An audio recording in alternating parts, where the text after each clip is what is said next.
Hi అండి, welcome to my channel. నేను మీ శ్రావణి. ఇవాళైతే నేను చూపించబోయే రెసిపీ అయితే పాలక్తో చపాతీ అండి. పాలక్ అంటే స్పినాచ్ అని కూడా అంటారు. ఇది తినని వాళ్ళు ఇలాగా చపాతీలు కానీ రోటీలు కానీ చేసేసుకొని తిన్నారంటే చాలా హెల్దీ కూడా. అలానే ఇష్టం లేకుండా కాకుండా ఇష్టంగా తినేస్తారు. తప్పకుండా అయితే ట్రై చేయండి. లేట్ చేయకుండా అయితే ప్రాసెస్లోకి అయితే వెళ్ళిపోదాం. ముందుగా అయితే పాలకూరని బాగా వాష్ చేసేసుకోవాలండి. 3-4 టైమ్స్. మట్టి అనేది చాలా ఉంటుంది ఇందులో. వాష్ చేసేసుకున్న తర్వాత ప్యాన్లో వేసుకొని కొద్దిగా వాటర్ వేసుకొని బాగా బాయిల్ చేసేసుకోవాలి. తర్వాత తీసి పక్కన ఉంచుకొని చల్లారాక మిక్సీ పట్టేసుకోవాలి మెత్తటి పేస్ట్ లాగా. వాటర్ అయితే ఏమి యాడ్ చేయాల్సిన అవసరం లేదండి.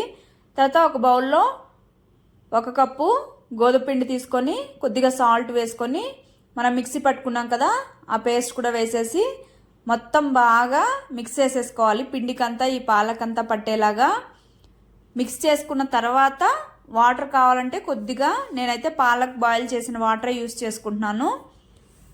వాటర్ అయితే ఎక్కువ అవసరం లేదు, ఈ మిక్సీ పట్టుకున్న పేస్టే సరిపోతుంది. కావాలంటే కొద్దిగా వాటర్ యాడ్ చేసేసుకొని బాగా పిండిని మిక్స్ చేసేసి కొద్దిగా ఆయిల్ వేసుకొని పైన స్ప్రెడ్ చేసేసుకుంటే చాలు. తర్వాత కాసేపు పక్కన పెట్టేసుకోవాలి. తర్వాత తీసుకొని పిండి ముద్దను బాగా మిక్స్ చేసేసుకోవాలి. తర్వాత చిన్న చిన్న బాల్స్ లాగా ఇలాగ డివైడ్ చేసేసుకొని పొడిపిండి వేసుకొని ఇలాగ చపాతీలాగా ఒత్తేసుకోవాలి బాగా. తర్వాత స్టవ్ మీద పాన్ పెట్టేసుకొని ఇక్కడైతే నేను 2 చపాతీస్ చేస్తున్నానండి. ఇదైతే మంచిగా యూజ్ అవుతుంది. ఫాస్ట్గా అయిపోవాలంటే ఇలా చేయండి. నేనైతే ఆయిల్ కూడా యాడ్ చేయట్లేదు. చూడండి ఎంత సాఫ్ట్గా వస్తాయో చపాతీ అయితే. ఇలాగా 2 సైడ్స్ బాగా ఫ్రై చేసేసుకోవాలి.